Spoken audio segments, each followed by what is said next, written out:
J'espère que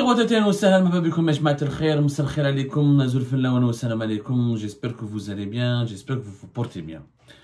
Ces dernières 48 heures, je pense ces derniers 3 jours même, il y a eu des images exceptionnellement graves qui ont suscité une grosse polémique en Algérie sur les réseaux sociaux. Des images qui ont été diffusées sur les réseaux sociaux, justement, du port d'Oran, des scènes de chaos, une pagaille sans précédent au port d'Oran. Des voitures, des familles, plus de 400 voitures bloquées, des centaines de familles bloquées, du port d'Oran, des marchandises jetées sur le sol, des bouts de verre partout, des bouteilles en verre qui se sont cassées, de la nourriture qui a été jetée comme ça, comme s'il s'agissait des ordures, des marchandises qui ont été éparpillées partout. Le port d'Oran était devenu une décharge, une dépotoir, plus les klaxons, le rachis, le blocage, une pagaille, des scènes de chaos, c'est même pas une pagaille. Et beaucoup de personnes se sont interrogées sur qu'est-ce qui s'est passé au port d'Oran.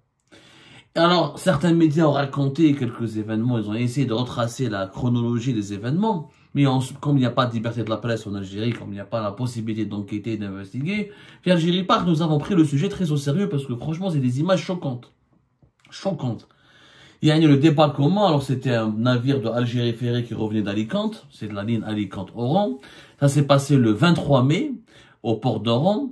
Alors tout a commencé lorsque les douaniers sont montés avant le débarquement des passagers, c'est les douaniers qui sont arrivés, qui sont montés dans le navire, ils sont montés dans le navire pour menacer, avertir les trabendistes que tous leurs marchandises seront saisies.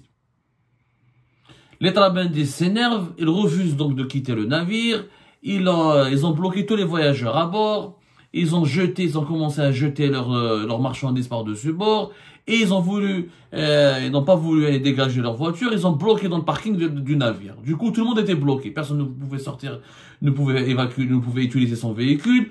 Les véhicules des trabendistes qui étaient positionnés dans le parking du navire bloquaient toutes les sorties possibles. صارت يعني كما نقولوا هنايا صارت واحد التمرميده لا يشوفك فيها. Il fallait que la police intervienne. Donc les policiers sont intervenus pour déloger les trabendistes, pour les obliger, pour les contraindre à quitter le navire. Le débarquement a commencé, mais ça s'est très mal passé pour une raison simple, alors que les douaniers ont commencé à saisir tout le monde. Il y a plus personne ne savait qui était trabendiste, qui ne l'était pas. Les douaniers, sous la pression, ils ont commencé à saisir pratiquement toutes les marchandises. Ce qui a donc obligé les services de sécurité à bloquer tous les passagers. Il y avait donc 400 véhicules qui ont été bloqués depuis du 23 pratiquement jusqu'au 24 mai. Il y avait des personnes âgées, des malades, des malades chroniques, des femmes enceintes, des familles entières. Quel état! Parce que les douaniers ont décidé de saisir tout le monde. On faisait plus la distinction entre qui est trabendiste, qui ne l'est pas. Donc, par conséquent, il y a eu des scènes d'énervement. Les voyageurs, qui venaient de débarquer au port d'Oran, donc, ont très mal pris à l'accueil très musclé. Il y avait des familles qui n'étaient pour rien, qui n'étaient pas des trabendistes, ils avaient leurs affaires familiales, leurs affaires personnelles, ils ont ramené des cadeaux pour leur mère, pour leurs voisins, pour leurs femmes, pour leurs enfants. C'est des simples voyageurs, c'est pas des trabendistes. Alors, on peut dire que c'était des voyageurs lambda, des gens normaux.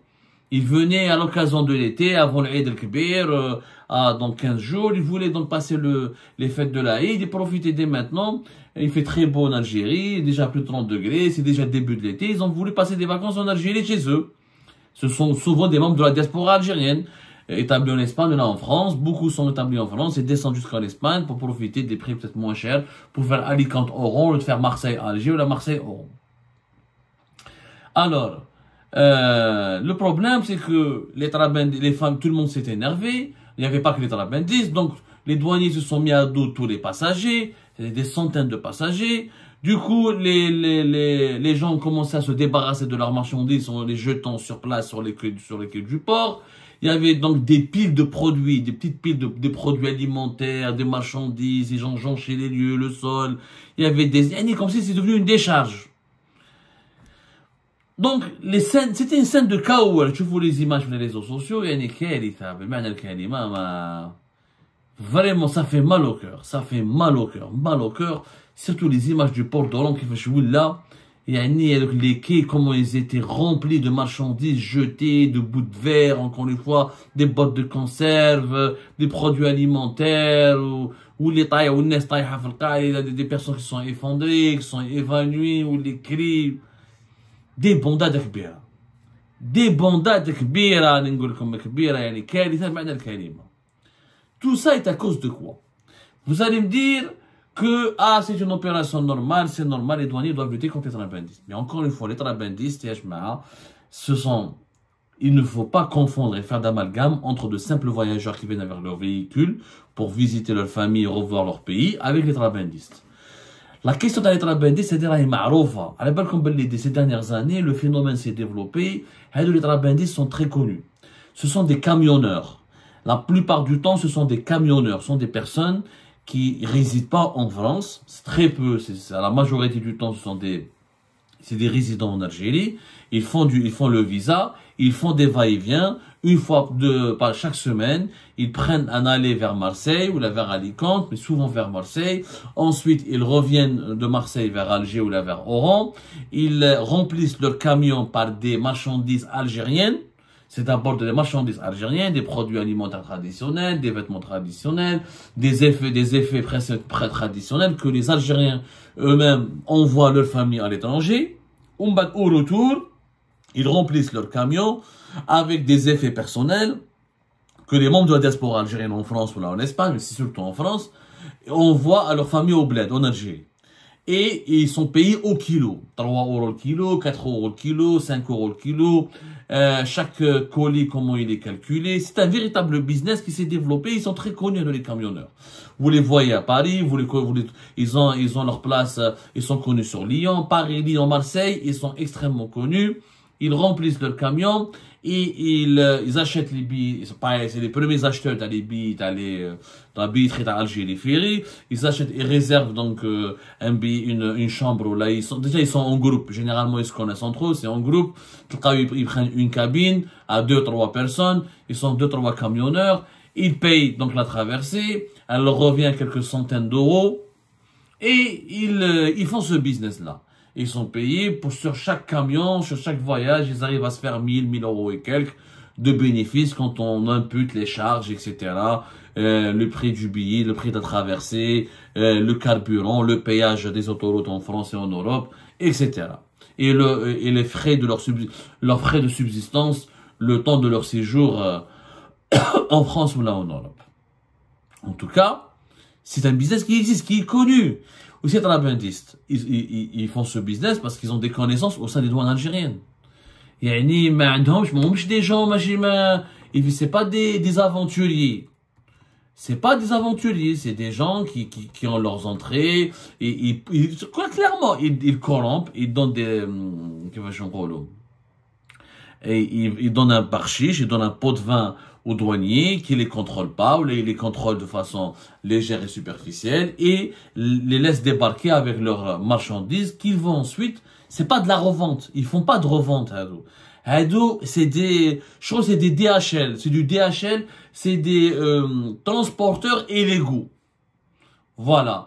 Ils font de la logistique de façon illégale. C'est du transport de colis ou de marchandises de façon tout à fait informelle. Je dirais pas illégale parce que c'est pas des produits illégaux. C'est pas des produits prohibés, c'est pas de la drogue, c'est pas des produits explosifs, voilà, c'est des produits alimentaires, des produits électroménagers, des vêtements, des produits à usage domestique.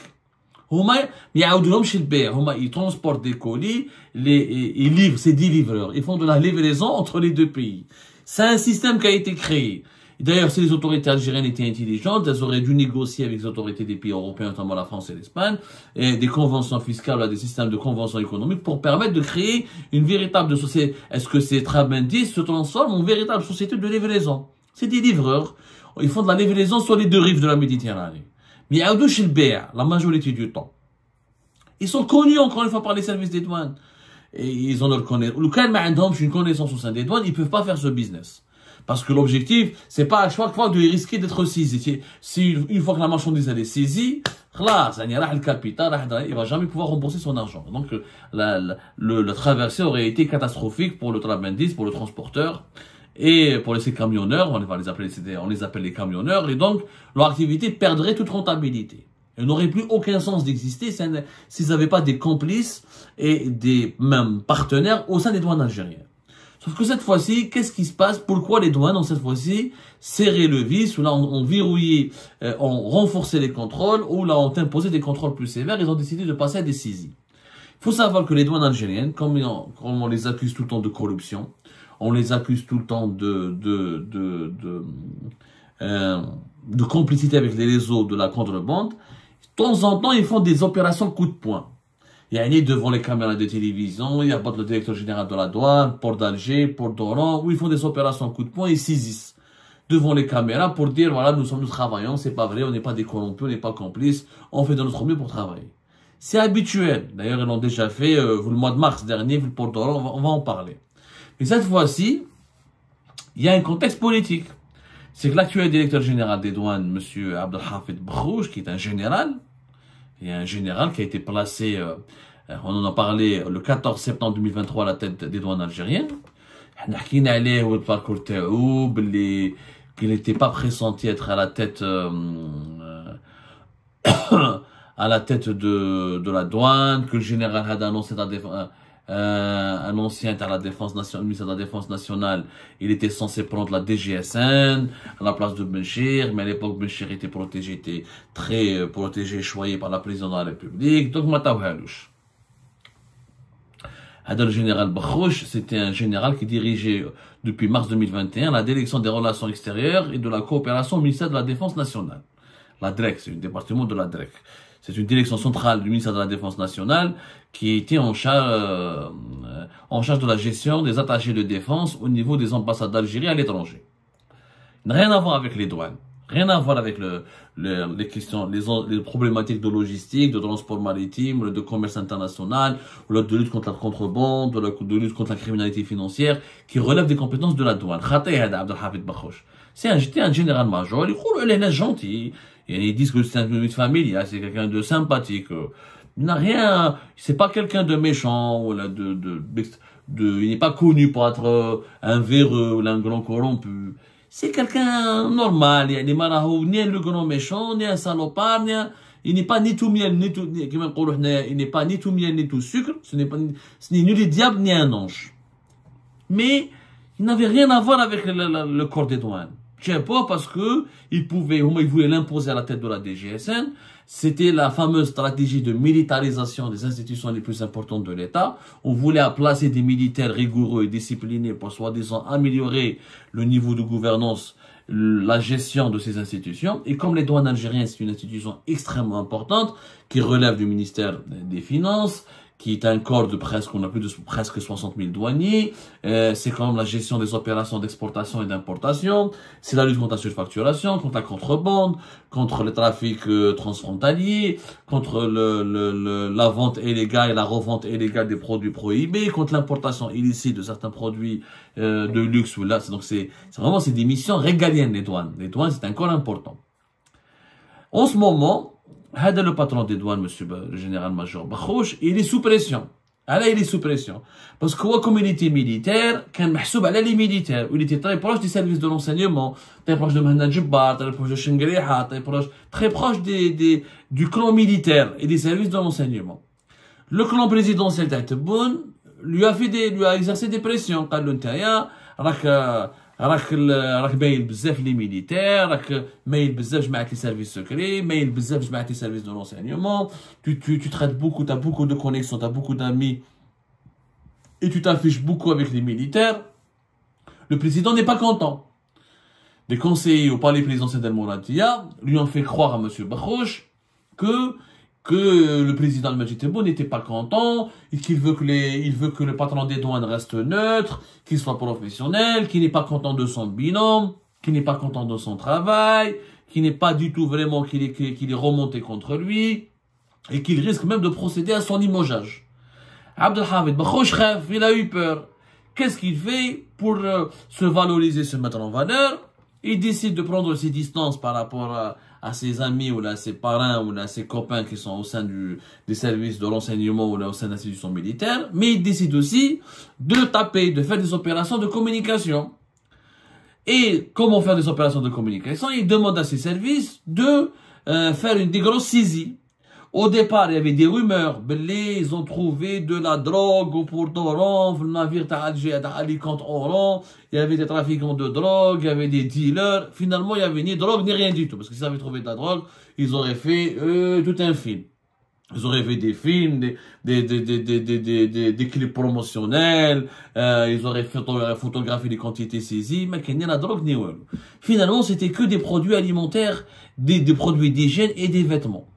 C'est tout. C'était des gens, de l'opération d'Eroa.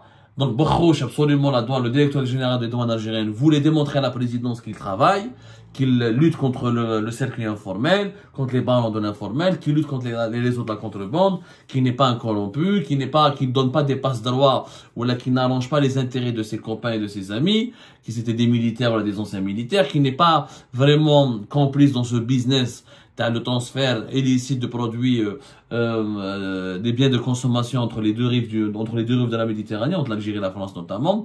Il a fait une opération musclée. Sauf que cette opération musclée a été tellement mal gérée. Les douaniers, ils ont saisi tout le monde. Même des familles, parce que au lieu de s'occuper que des camionneurs qui étaient connus, comme les camionneurs, ils ont protesté, ils étaient virulents, violents, ou les douaniers, certainement, comme Chipa, et maintenant vous voulez nous saisir. Vous allez jamais saisir, parce que une telle saisie, quand tu saisis toutes les marchandises, c'est vraiment catastrophique pour le camionneur, et tout son business s'effondre. Comme ils ont décidé de réagir avec beaucoup de violence, ils ont bloqué le navire, ils ont bloqué le débarquement, ensuite ils ont bloqué le quai, ils ont jeté leurs marchandises, ils ont sali le quai, etc. Les douaniers se sont énervés maintenant de la police, ils se sont attaqués à tous les passagers. Donc il y avait, je sais même pas combien les passagers, 600 et quelques ou là, pour le 600 et quelques, presque 700. Tout le monde a été fouillé, tous les véhicules étaient vérifiés, et ils ont saisi tout le monde. Y compris des trucs débiles, de l'eau minérale, du jus, des bières, du whisky, des bouteilles de vin, des vêtements, des cadeaux, des chocolats, tout a été, plusieurs produits ont été saisis. C'est des produits qui ne sont pas des produits dangereux et qu'il faut arrêter de déconner. Ça n'alimente pas le marché informel. C'est faux. C'est exactement, la même chose. Ce qui a été publié par les douanes algériennes, l'opération par les douanes algériennes, au niveau du port d'Oran, le 29 mars 2024. Voilà. C'était le 29 mars dernier. Kiff. Le port d'Oran, il y avait, ils ont opéré une grosse saisie sur la même chose, un navire qui provenait du port d'Alicante en Espagne. Donc c'était toujours la ligne Alicante-Oran. Les douaniers ont saisi une grosse gueule, ils ont fait une grosse saisie, t'as les barons de l'informel, et de quoi il s'agissait finalement? Quand ils ont montré les images et les douanes algériennes, ils ont donné les chiffres, c'était quoi de les marchandises illicites qui étaient destinés pour alimenter le marché informel? C'était des produits des produits basiques, des produits ridicules. 7200 kilos de fruits, 375 kilos d'amandes, juice, 1500 kilos de matière grasse, 3240 boîtes de colorants alimentaires, 120 packs de boissons non alcoolisées. Il y avait 240 paquets de café, 14 appareils de cuisson, 240 unités de produits de soins corporels et 100 kilos d'aliments pour animaux.